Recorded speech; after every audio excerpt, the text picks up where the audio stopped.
¿Qué tal, hermanos? Buenos días. Es un gusto estar aquí con ustedes haciendo esta transmisión para que la reciban ahora en este domingo, esta mañana. Como lo saben, tenemos varias restricciones como iglesia. No solamente no nos podemos reunir, sino que aún las restricciones temporales que se agregaron de la movilidad nos impide hacer esto de la manera que quisiéramos. Pero bueno, gracias a Dios aquí estamos.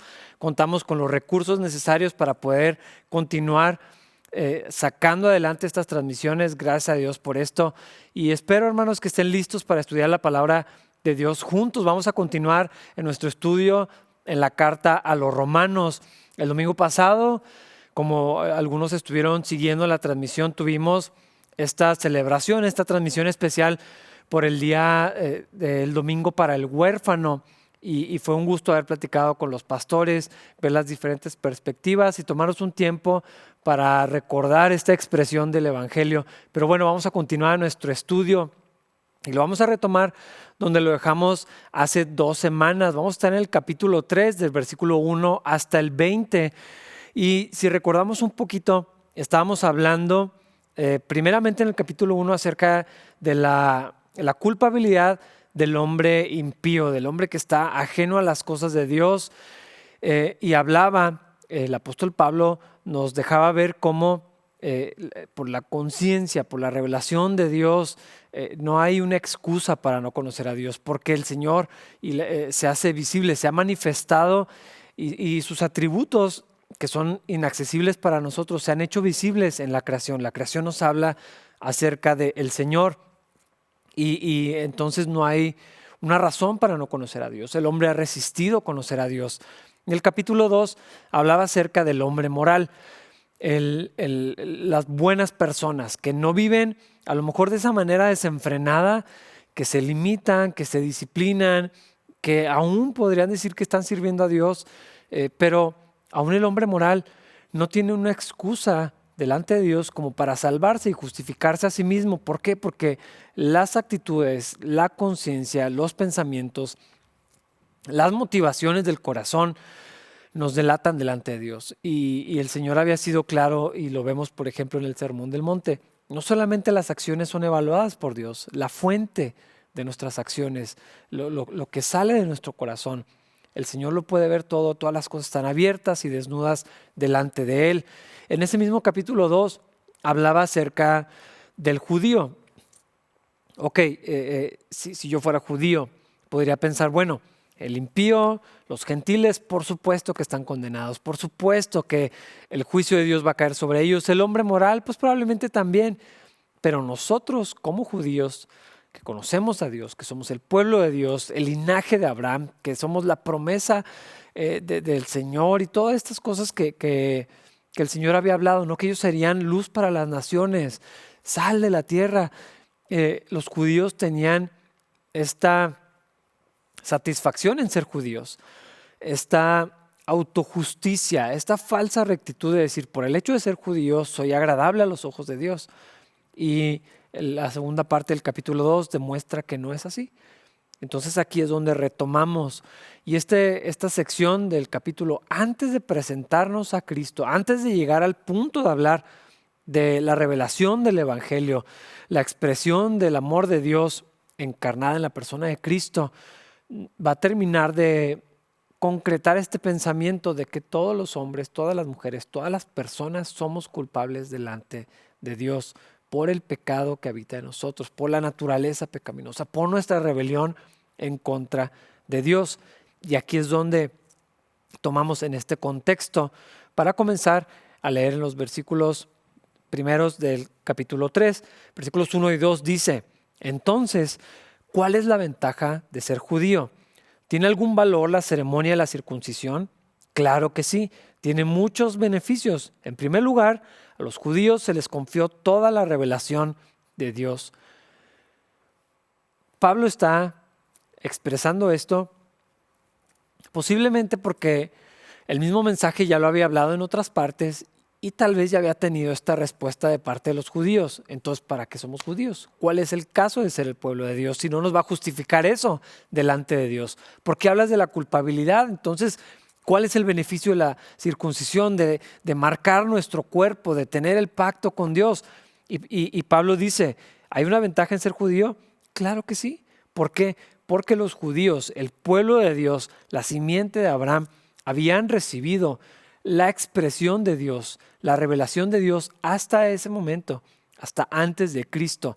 La manera en que Dios quiso darse a conocer de esta forma a través de la ley fue algo exclusivo para ellos. Por eso ellos habían permitido equivocadamente que en sus corazones creciera ese orgullo de somos judíos, somos los amados por Dios, somos los escogidos por Dios, somos los bendecidos de Dios. Y la historia de Israel demostraba que Dios estaba con ellos. Ellos habían sido el pueblo de Dios, amado, escogido, preparado para manifestarse a ellos primeramente y por medio de ellos a las naciones, cosa en la que habían fracasado todos ellos. Era lo que no reconocían, pero Dios había mostrado a ellos de una manera especial. Claro que había una bendición.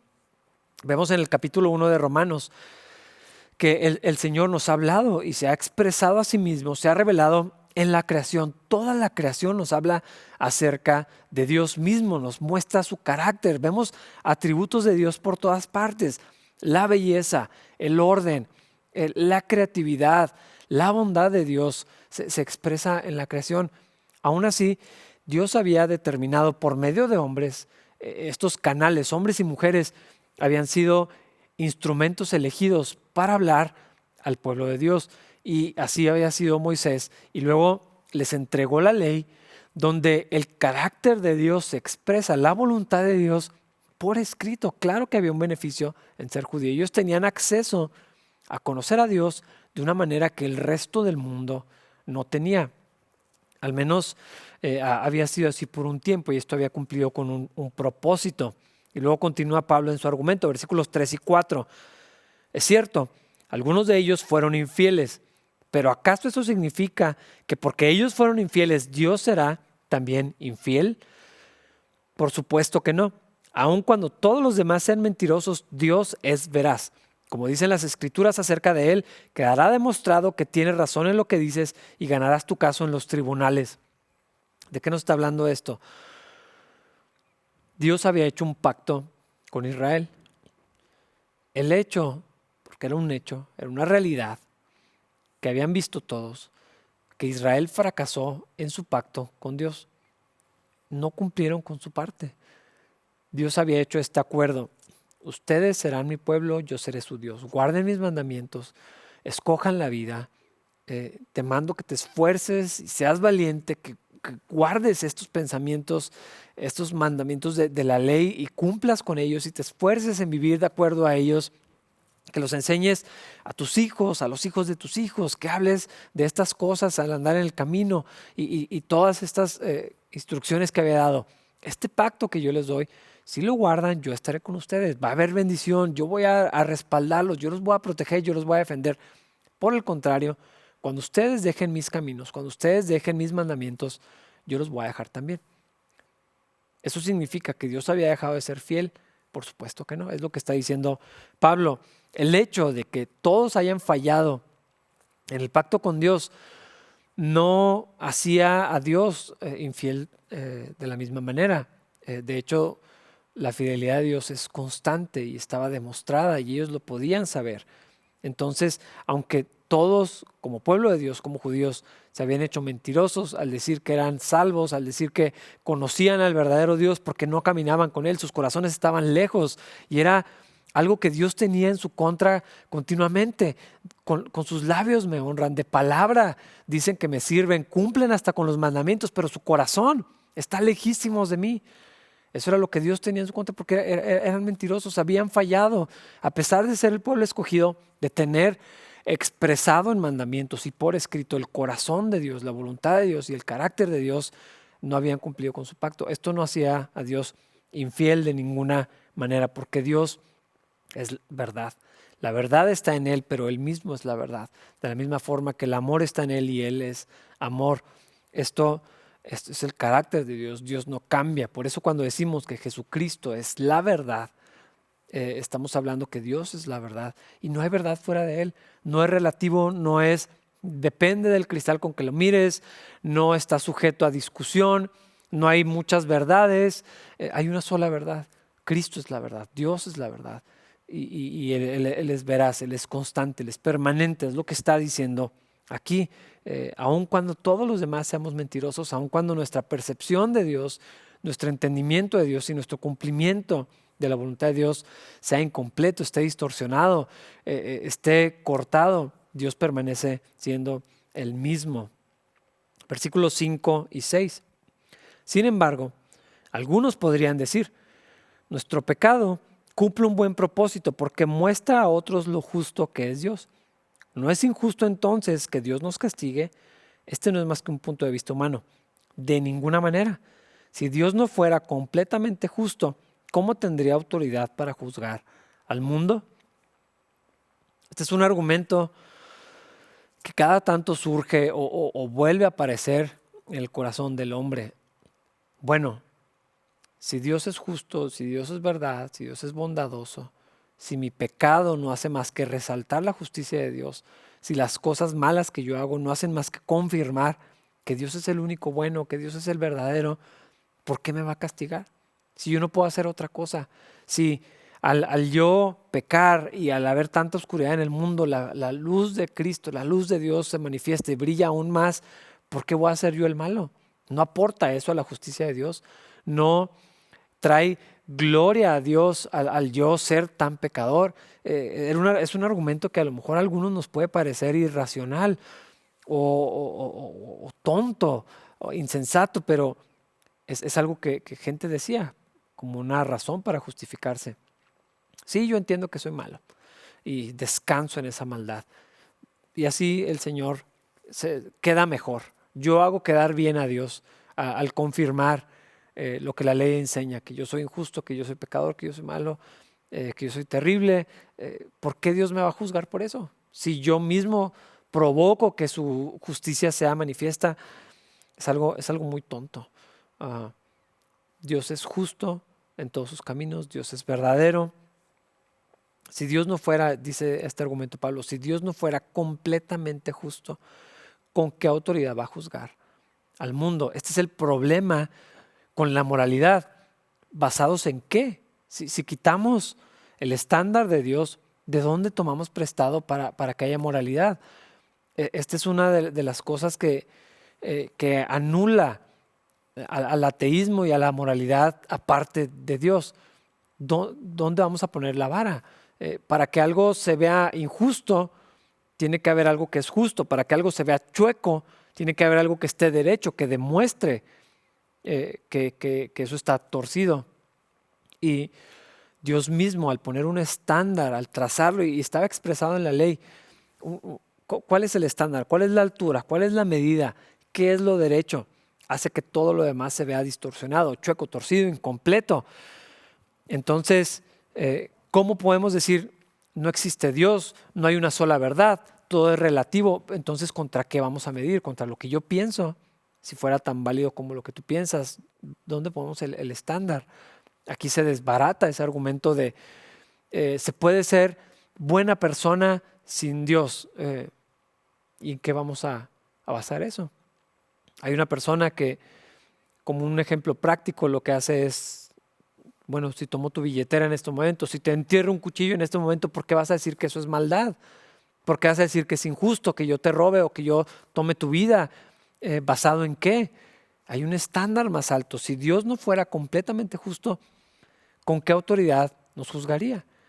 Si no hubiera una medida altísima, sobrenatural, extraordinaria, por encima de cualquier otra moralidad, de cualquier otra bondad, de cualquier otra justicia, que demuestre, que revele que todo lo demás está torcido, entonces no habría. Pero Dios es justo y este es un atributo de Dios que necesitamos recordar, que necesitamos vivir, que necesitamos pedirle al Señor que por medio del Espíritu Santo abra nuestro entendimiento para que veamos un poco más acerca de lo que esto significa. Si Dios es justo, completamente justo, todo el tiempo, todo lo que hace, todo lo que dice es justo y es verdadero. Dice el Salmo, justos y verdaderos son tus caminos. Necesitamos poder ver y mantener al frente que Dios es justo todo el tiempo. ¿Por qué digo esto? El mundo está lleno de injusticia, está lleno de maldad, pero mucha de esa injusticia se la atribuimos a Dios. Las cosas que vemos en el Antiguo Testamento hacen parecer o provocan en nosotros o podrían llegar a hacernos pensar que, equivocadamente por supuesto, que Dios es injusto. A veces nuestra moralidad nos lleva a creer que somos más justos que Dios. Yo haría otra cosa diferente. ¿Por qué vamos a decir algo tan agresivo, tan grosero? ¿Por qué la persona moral se condena de la misma manera que el peor de los pecadores, de acuerdo a nuestra propia estándar o conciencia? Si estas personas han ofendido tan gravemente a Dios, ¿por qué yo, como buena persona, como alguien que vive en obediencia, ¿por qué estaría medido de la misma forma? Nos provoca a pensar que Dios no es tan justo como yo sería, que si Dios va a condenar a una persona, tal vez yo no lo haría, no me parece correcto, no me parece justo. Surgen estos pensamientos cuando vemos el juicio de Dios sobre las naciones, sobre el propio pueblo de Israel, o el anuncio terrible de que Dios va a juzgar al mundo, que todas las personas vamos a comparecer delante de Dios.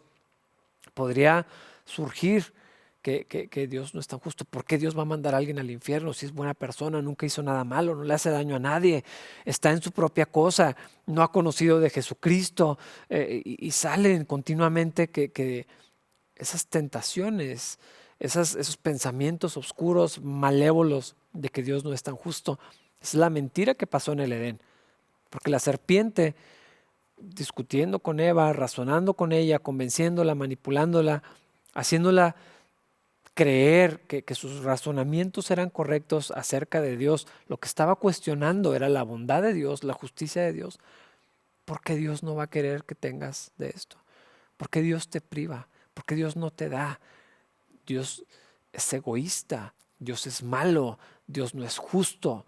Eso continuamente surge en el corazón del hombre y el enemigo constantemente nos está llevando de una manera a veces facilísima a que las personas cuestionemos y dudemos acerca de la justicia de Dios, pero Dios es justo. Versículos 7 y 8. Sin embargo, alguien podría seguir argumentando, porque Dios me juzga como pecador si mi mentira realza su veracidad y le da más gloria a Él. Algunos incluso nos difaman asegurando que nosotros decimos, cuanto más pecamos, mejor. Los que dicen tales cosas merecen ser condenados. Es una necedad cuestionar la bondad de Dios, la justicia de Dios. ¿Por qué Dios va a hacer esto? ¿Por qué Dios va a traer un castigo? ¿Por qué va a hacer eso? Si hay una inclinación y un pensamiento continuo a lo largo de toda la historia y surge cada vez y está presente, nunca se quita de la mesa, y lo decía hace un momento, de cuestionar la bondad de Dios, de cuestionar el carácter de Dios. No pensamos a veces que el mundo es injusto, hablando de pecado, pensamos que mi vida no está como debería estar porque Dios no es tan bueno. Eso es lo que produce en nosotros la incredulidad, la falta de fe, la falta de confianza, la falta de dependencia. Yo pienso que yo sé mejor lo que es bueno para mí. Yo creo que yo repartiría las riquezas de otra manera, los talentos, las bendiciones. Yo haría un mejor trabajo que Dios. Cuestionamos, desafiamos el carácter de Dios. Y este otro argumento dice, algunos nos difaman asegurando que nosotros decimos cuanto más pecamos, mejor. ¿Por qué hablamos del pecado? Esa es una cuestión. ¿Para qué lo haces? ¿Para hacer quedar mejor a Dios? O sea, que entre más pequemos, Dios queda mejor. Por lo tanto, es correcto, por lo tanto, es algo bueno. Pablo está diciendo, los que están diciendo puras tonterías, merecen ser condenados. Y luego continúa, o más bien empieza como a resumir el argumento que empezó a trazar desde el primer capítulo. Versículo 9. Ahora bien, llegamos a la conclusión de que los judíos somos mejores que los demás. Para nada. Tal como acabamos de demostrar, todos sean judíos o gentiles, están bajo el poder del pecado. Yo no sé si alguna vez te has preguntado o has pensado, llegado a pensar, que no eres tan mala persona. Yo no soy tan pecador. Yo no me considero pecador. Hay una justicia personal, algo que nos defiende desde dentro para decir que no somos. Por eso es tan fácil que los cristianos, que las personas en general, una persona moral o un cristiano moral, veamos ciertos comportamientos, ciertos pecados, ciertos estilos de vida y dejemos caer todo el peso de nuestro juicio sobre grupos de personas o sobre ciertas actividades, ciertas maneras de pensar. Eso es el pecado. Yo no soy tan pecador, yo no soy tan mala persona. Pero todos, es lo que está diciendo aquí, está demostrado, todos estamos bajo el poder del pecado. No somos pecadores porque hemos hecho alguna cosa mala. Pecamos porque somos pecadores, así nacemos. Dice en el Salmo, en pecado me concibió mi madre. Aunque algunos cuestionan el razonamiento de David en esto, entendemos que la naturaleza pecaminosa está dentro de todos nosotros. Surge todo el tiempo, está en nuestros pensamientos, en nuestra voluntad, en nuestras palabras, en las acciones, está por todos lados, es evidente. Sin embargo, luchamos contra eso y no reconocemos que todos estamos bajo la influencia del pecado. Pensamos que algunos más que nosotros. Y como es posible eso, tal vez, yo no lo sé, el hecho de que algo sea más escandaloso, más obvio, más denigrante, más evidente, no me hace a mí menos pecador que tal persona, pero así lo creemos. Y me hace pensar en los hombres, y uso este ejemplo todo el tiempo, los hombres que veían a Jesús y decían, mira, este come con los pecadores, anda con los borrachos, no sabe que es una prostituta la que está ahí cerca de él, cómo se sienta a la mesa con ellos, qué clase de persona es si se relaciona con esos, con los pecadores. Y tenemos esta clasificación, los pecadores, es un grupo de personas, es algo ajeno, es quien sea menos yo. Él se revuelca en su pecado, yo no, yo no soy así. Hacemos esa separación, pero ya quedó demostrado, los que se regocijan, los que promueven, los que celebran practicar el pecado y quieren que otros lo hagan también, están bajo la misma condenación que las buenas personas, que los morales, que los que no hacen esas cosas, que los que son ordenados en su vida y no hacen nada malo y sus vidas se ven como para una película o una fotografía y son los que admiramos, o los judíos, que en este caso es algo que queda un poquito ajeno a nuestra cultura o a nuestra manera de pensar, pero los judíos, que el pueblo de Dios, los que recibieron la revelación de Dios, los que vieron las manifestaciones de Dios de maneras tan sobrenaturales, tan asombrosas, no, o sea, todos estamos al mismo nivel, todos estamos bajo el poder del pecado. Todas las personas, todos los hombres, todas las mujeres en todo el mundo, en todos los tiempos, están bajo el poder del pecado. Y me llama la atención que dice esta palabra en específico, el poder, porque en otras partes de la Biblia lo que se dice es el yugo del pecado. O sea, el yugo es una cosa que me encadena, que me amarra, que me impide hacer otra cosa que estar allí. La esclavitud del pecado se usa en otras partes de la Biblia. Es un poder real, genuino. No puedo evitar pecar en contra de Dios. No tengo libertad, por eso dice esclavitud y yugo. No tengo libertad para hacer la voluntad de Dios porque estoy esclavizado al pecado. Estoy amarrado. Tengo una cadena que me lleva y me amarra a una bola enorme que no puedo ni arrastrar. No tengo alternativa, no tengo opción. Todos estamos bajo el poder del pecado. Y entender esta verdad es lo único que nos permite llegar a ver la magnitud o al menos suficiente de lo que representa la obra salvadora del Señor. Cuando hablamos y cantamos, soy libre, ¿libre de qué? No soy libre para hacer lo que me da la gana. No tiene ningún sentido decir, he sido libertado, a menos que entienda de dónde estaba preso. Decir que soy libre ahora, ¿para qué? ¿O de qué? Sin embargo, se nos pueden pasar años en la vida cristiana sin entender, o yendo a la iglesia sin comprender la esclavitud, el poder tan real, tan grande del pecado que luego fue quebrantado por la obra de Cristo Jesús. Por eso es tan importante todo el argumento que está presentando Pablo. Lo único que hace es resaltar la gracia de Dios, la magnificencia, la supremacía de Cristo. Todo esto se va construyendo para llevarnos a contemplar a nuestro Señor. Versículos 10 al 18. Aquí el apóstol va a citar varios pasajes del Antiguo Testamento que se encuentran en los Salmos y en los profetas.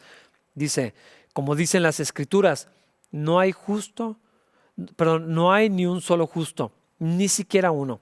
Nadie es realmente sabio, nadie busca a Dios, todos se desviaron, todos se volvieron inútiles. No hay ni uno que haga lo bueno, ni uno solo. Lo que hablan es repugnante como el mal olor de una tumba abierta. Su lengua está llena de mentiras, veneno de serpientes gotea de sus labios. Su boca está llena de maldición y amargura. Se apresuran a matar. Siempre hay destrucción y sufrimiento en sus caminos. No saben dónde encontrar paz. No tienen temor de Dios en absoluto. ¿De quién está hablando en estos pasajes? ¿Quién es eso tan terrible que acaba de escribir? Hermanos, necesitamos mirar hacia adentro. Necesitamos ver esto no como un megáfono para decirle a otros que sí es necesario para que puedan conocer a Jesucristo. Pero antes de utilizar la Biblia como un micrófono, como un megáfono para hablar a otros, necesitamos encontrar la Biblia como un espejo, que lo enseña Santiago. Aquí no dice, no hay justo más que el pastor Rafa. No hace esa excepción. No me deja espacio para mí. Nadie es sabio, nadie es justo, nadie busca a Dios. Tenemos una idea de que hay gente que sí está buscando de Dios. Pensamos en las personas espirituales, podrías pensar en un monje, en un pastor, alguien que tiene toda su vida en el cristianismo, en esa gente que pues no han encontrado a Dios, pero lo están buscando. Es que la Biblia está diciendo una cosa bien diferente. Esta verdad que estamos leyendo es muy agresiva, es molesta, es incómoda, porque está diciendo cosas terribles, pero no está diciendo de otros. No lo está diciendo de las personas que viven de una manera que a mí me parece desagradable. No lo está diciendo de gente del otro lado del mundo con una cultura muy progresiva. No está hablando de esto de los que viven en una idolatría abierta y obvia en nuestro país. No está hablando de los criminales. No está hablando de los que torturan y secuestran y hacen estas cosas que yo jamás haría. No está hablando de los que viven en una inmoralidad descarada. Tristemente y dolorosamente está diciendo todos varias veces. Todos y nadie. Está hablando en absolutos, está hablando en extremos. No hay justo ni uno solo. Nadie es sabio, nadie busca a Dios. Todos se desviaron, todos se volvieron inútiles. Está poniendo a toda la humanidad, a todos los hombres y a todas las mujeres, a los que más admiramos, a los que más respetamos, a los que no quisiéramos ser como ellos, a los que piensan diferente que nosotros, en todo tiempo, en todo lugar, los está poniendo, no se está poniendo en una sola clasificación. Todos se hicieron inútiles, nadie busca a Dios, nadie es justo, nadie es bueno. Y dice cosas bien fuertes. Lo que hablan es repugnante, es decir, lo que sale de la boca de las personas, de la humanidad, dice es repugnante como el mal olor de una tumba abierta.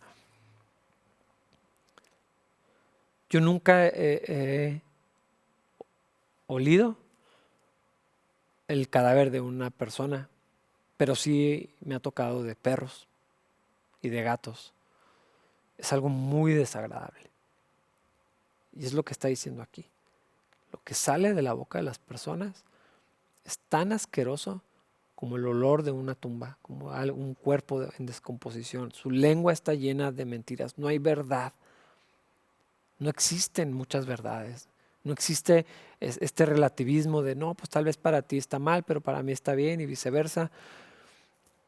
Veneno de serpientes, boca llena de maldición, se apresuran a matar, hay destrucción, no encuentran paz, no tienen temor de Dios en absoluto. No deja espacio, no deja cláusulas, no deja paréntesis, ni asteriscos, ni notas al margen. Todos de una sola manera nos hemos alejado de Dios, estamos fuera de la gloria de Dios, hemos ofendido a Dios. Eso es lo que está diciendo aquí. Todos hemos ofendido a Dios. Pensamos que alguien nos hace ver mejor, porque no estamos comparándonos con Dios. Y aquí es donde surge el problema más grande para las personas. Hay una expresión que los cristianos hemos utilizado por años. Era hasta casi un cliché, o probablemente sí lo era. Dios es bueno. Esto es cierto. Dios es bueno todo el tiempo. Esto es cierto también. Casi siempre, tristemente, utilizamos esta expresión cuando me suben el sueldo, cuando me llegó un bono, cuando me compro un carro, cuando me voy de vacaciones, cuando estoy disfrutando enormemente estar con mi familia, etc. Pero necesitamos magnificar este pensamiento, descomponerlo o abrirlo un poquito más para poder ver por qué esto es una bendición enorme, pero también es un problema. Dios es justo, Dios es santo, Dios es todopoderoso, Dios es amor, verdad, sabiduría. Sería terrible tener un Dios todopoderoso que fuera malvado. No sé si has pensado esto, lo escuché del pastor Paul Washer. Sería terrible que un Dios que todo lo sabe y que todo lo puede fuera malvado. Aún así hay gente que piensa que Dios es malo, pero Dios es bueno, Dios es justo y todo lo puede y todo lo sabe. Esto es una excelente noticia y por eso lo usamos cuando nos es conveniente hacerlo, pero también al mismo tiempo es una terrible noticia. Es un problema enorme. Que Dios sea bueno representa una complicación, un problema sin solución para nosotros. De hecho, es más grave que eso. Es aterrador pensar que Dios es bueno. ¿Por qué? Porque Él es bueno y nosotros no somos buenos. La Biblia lo dice. No importa lo que yo piense, no importa lo que tú pienses de esto. Si la Biblia dice que no hay bueno ni uno solo, el Señor Jesús, cuando alguien le dijo, Maestro bueno, Él dijo, no, nadie es bueno. ¿Por qué me llamas bueno? Nomás Dios es bueno. Y ese es un problema para nosotros. Si nadie es bueno y Dios sí, si nadie es justo y Dios es justo, si todos hemos pecado, si todos hemos huido de Dios, nos hemos rebelado contra Dios, no hay quien busque a Dios, pero Él es santo, Él es justo, Él es verdadero. ¿Qué va a ser un Dios justo con todos los que somos pecadores y hemos ofendido al Señor? Si Dios es verdaderamente y completamente justo, ¿qué debería de hacer con nosotros para que siga siendo justo? Si nosotros, o sea, si Dios es santo, es bueno, es amor y no puede habitar la luz con las tinieblas y todos hemos ofendido a Dios de una manera tan grave, ¿cómo puede conciliarse eso? ¿Qué hace Dios con personas así? ¿Cómo podría seguir siendo justo si simplemente ignorara el problema? No sería completamente justo.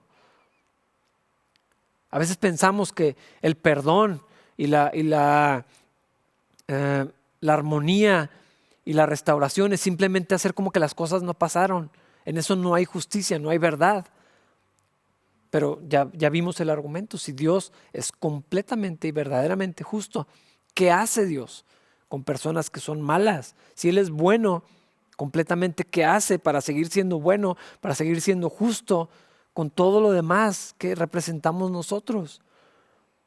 Si Dios es santo, ¿cómo puede tener compañerismo con el pecado? No se puede. La misma Biblia lo dice.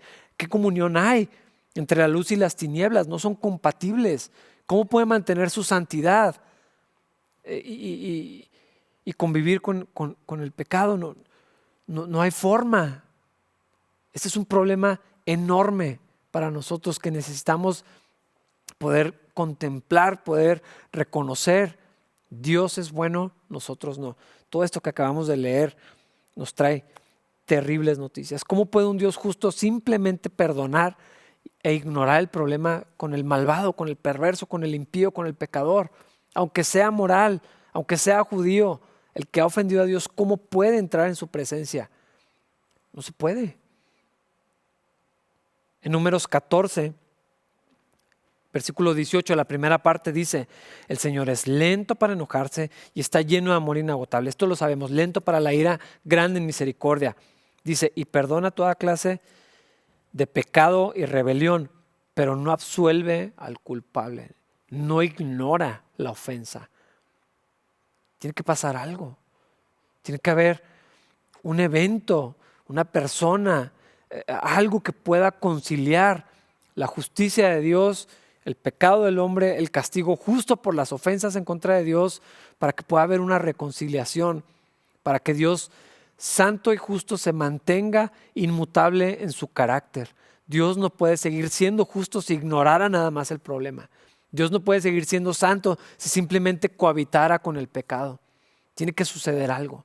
Y entonces es como vemos que se necesita, que se hace evidente la necesidad de un redentor, de un intermediario, es decir, un mediador entre Dios santo, justo y perfecto, y los hombres que todos a una sola nos hemos alejado y apartado y ofendido a Dios. Tiene que haber un conciliador, tiene que haber algo que una esto de una manera que permita que Dios siga siendo justo y santo, porque Dios no puede negarse a sí mismo, que es lo que continúa diciendo este pasaje, versículo 19. Obviamente, la ley se aplica a quienes fue entregada, porque su propósito es evitar que la gente tenga excusas y demostrar que todo el mundo es culpable delante de Dios. Todo mundo es culpable delante de Dios.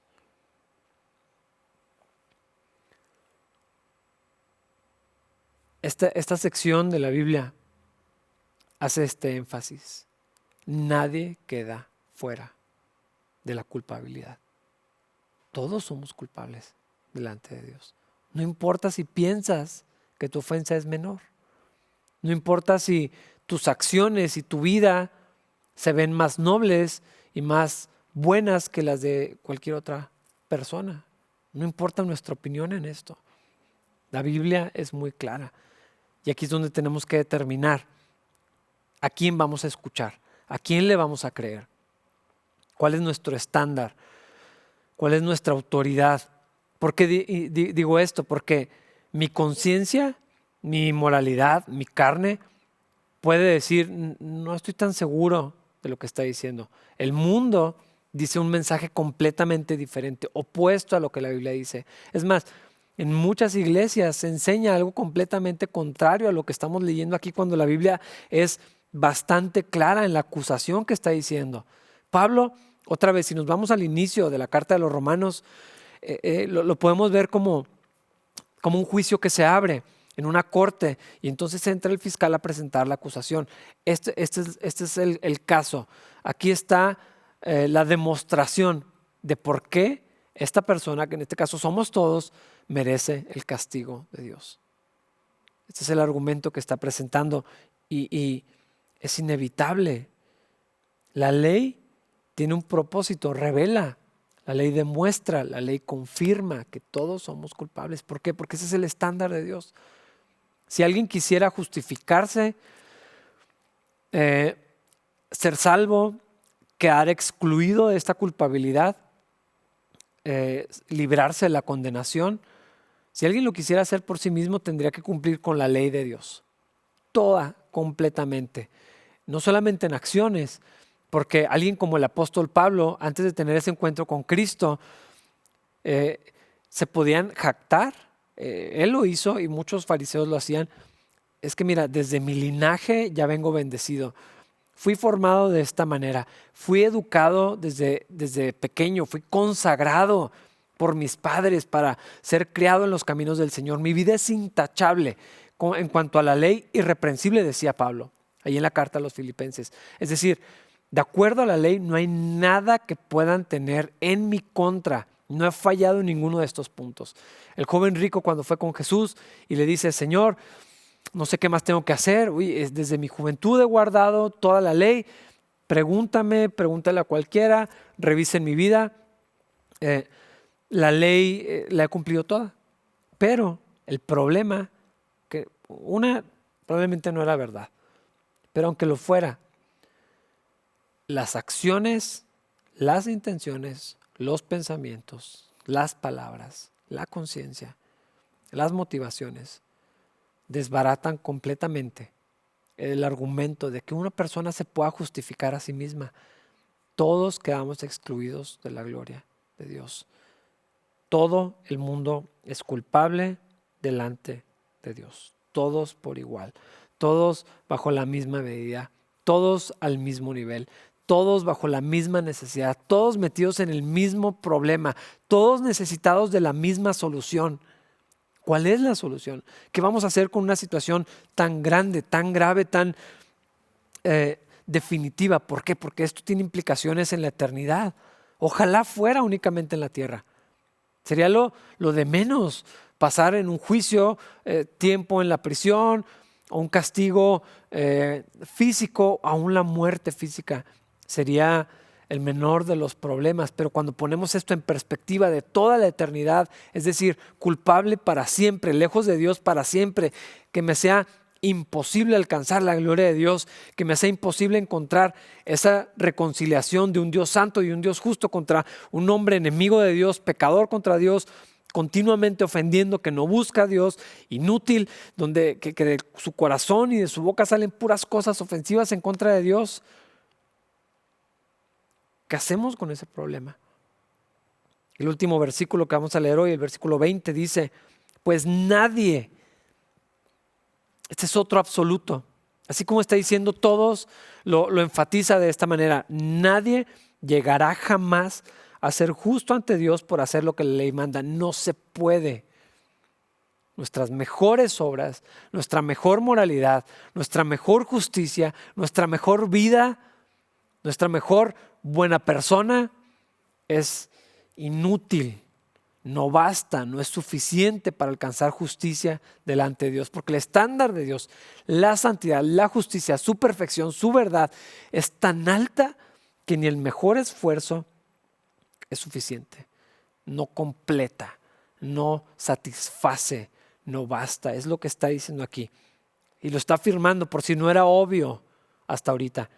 Nadie llegará jamás a ser justo ante Dios por hacer lo que la ley manda. No importa cuánto te esfuerces, no importa lo que digas ni lo que opines, no importa lo que otros opinen acerca de ti, porque este es otro argumento. Bueno, yo sé que tengo mis cosas, sé que no soy tan buena persona, pero oye, todo mundo piensa que sí soy. Entonces tal vez sí soy. Pero aquí dice: nadie jamás llega a ser justo ante Dios por hacer lo que la ley manda. La ley sencillamente nos muestra lo pecadores que somos. He escuchado a pastores decir que nadie llega a arrepentirse porque lo llamen pecador. Hay gente que me ha dicho que soy muy legalista porque digo cosas como las que estoy diciendo. Hay gente que prefiere erradicar de la iglesia la palabra pecado. No decir jamás que hemos ofendido a Dios. No hablar del pecado, porque la gente ya sabe suficiente. Ya saben que son pecadores, ¿para qué se los recuerdas? Ya saben que han ofendido a Dios, ¿para qué se los decimos? Hay gente que dice, ya no somos pecadores. Ahora somos otra cosa, ¿no? Ya no pecamos. Hablando en ese contexto, ¿verdad? Ya no pecamos nunca. Si todos fuéramos salvos, si todos fuéramos a la imagen y a la estatura de Jesucristo, bueno, pues sí, ya no diríamos de eso. Si nadie de los que escucha esta transmisión, si nadie de los que viene a la iglesia estuviera en necesidad de un Salvador, probablemente entonces tal vez podríamos justificar no hablar de esto. Son palabras ofensivas, son molestas, son incómodas. Parece fariseísmo, parece legalismo, pero es que la Biblia está diciendo claramente, la ley sencillamente nos muestra los pecadores que somos, nos revela, lo comprueba, lo exhibe, lo pone delante de nosotros, porque Dios ya lo sabía, pero lo hace evidente, los pecadores que somos. Dios es bueno, todo el tiempo, sí lo es, pero esa es una terrible noticia. Que al ser, si Él es el bueno y yo no soy, ¿qué va a hacer con nosotros? Si Él es justo y yo no soy justo, ¿qué tiene que hacer un Dios para mantener su justicia y su santidad con alguien como yo?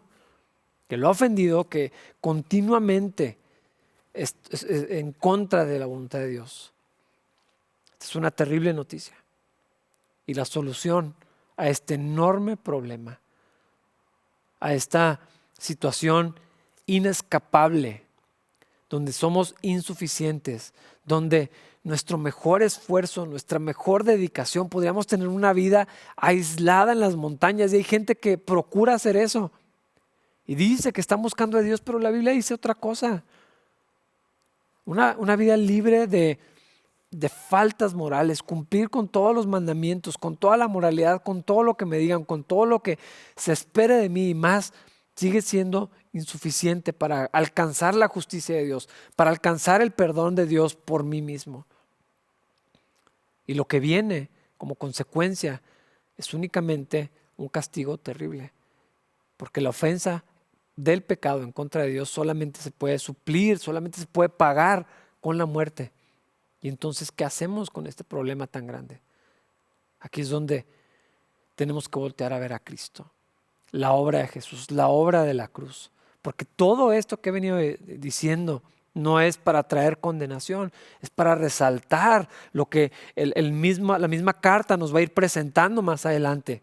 Y lo vamos a platicar en la siguiente transmisión, en el siguiente servicio. Entonces aparece Cristo y entonces al verlo a Él, después de contemplar todo este panorama tan terrible, tan desesperanzador, lo único que podemos hacer es alegrarnos, es celebrar, es venir a Jesucristo, resalta la misericordia de Dios, entonces el amor de Dios se vuelve evidente, la expresión de la gracia, la expresión de la verdad, entonces se vuelve algo que es asombroso, que es glorioso, algo que no se compara con nada más. Si tenemos un problema tan grave y estamos hundidos hasta el cuello y no hay ninguna esperanza, entonces cuando Cristo viene es como prender la luz y literal eso es lo que hizo, la luz que trae, que ilumina a todo hombre venía y eso es lo que pasó en la persona de Jesús. Eso es lo que vamos a celebrar en unas cuantas semanas, la venida de Cristo. Dios con nosotros, la esperanza, el reconciliador, el mediador para precisamente este problema que era irreconciliable, ahora tiene solución. Un Dios justo, ¿cómo puede seguir siendo justo con personas que no lo son? Un Dios santo, ¿cómo puede tener comunión con pecadores? Bueno, aparece Cristo para unir todas las cosas, para poder reconciliarnos con Dios, el único camino, la única vía, la verdad y la única posibilidad de vida, porque Él es la vida eterna. Hermanos, después de ver todo esto, solamente deberíamos de alegrarnos, regocijarnos es la palabra que utiliza la Biblia, regocijarnos por Cristo, por la misericordia de Dios, por lo que hizo Jesús en la cruz, de lo que vamos a estar platicando más adelante. Todo este mensaje, todo este argumento hasta ahorita no se trata de condenar a nadie, porque yo no condeno a nadie. Yo no tengo esa autoridad. La condenación viene al rechazar la solución, al rechazar a Jesucristo, el camino, la verdad, la vida, la esperanza, la expresión del amor, de la gracia, de la misericordia de Dios encarnado en la persona, Dios con nosotros, Dios enviando a su Hijo único, santo, perfecto, para poder reunirnos con Él, para poder estar en comunión con Él, para que Dios siga siendo justo y mantenga su carácter inmutable, siga siendo verdadero y siga siendo santo. Al mismo tiempo podamos tener comunidad con Él, transformados, perdonados, justificados, hechos hijos, para que podamos estar cerca de Dios en una unidad, en una comunión para siempre, para todo el que crea en Cristo Jesús. Así que todo este problema terrible tiene solución, y la solución es Cristo Jesús. Él es nuestra esperanza, la única que tenemos, a la cual deberíamos de aferrarnos, y solamente por medio de la fe. No hay obra, ya quedó claro. No hay acción que nos gane nada de eso, pero la fe en Cristo Jesús es lo que nos puede permitir llegar a la salvación. Y de esto vamos a estar platicando más adelante. Hermanos, ojalá que al reflexionar en todas estas cosas se alegren, se animen, se motiven, agradezcan al Señor, que esto produzca en ustedes arrepentimiento si es necesario. Si alguien no ha conocido a Cristo, que pueda venir, que pueda entender su necesidad, y a los que estamos en Cristo, que produzca en nosotros un profundo deseo de agradar al Señor, de adorarlo, de agradecerle, de estar en comunión con Él, de adorarlo, de servirlo con todas nuestras vidas. Eso es el único resultado que debería de salir de una reflexión en un pasaje tan durísimo, tan complejo, tan fuerte como el que acabamos de leer. Hermanos, que disfruten su domingo, que disfruten su semana, estén pendientes de las cosas que les vamos a comunicar. Hemos estado trabajando durísimo para lo que vamos a presentarles más adelante. Luego les vamos a decir de qué se trata. Que Dios los bendiga.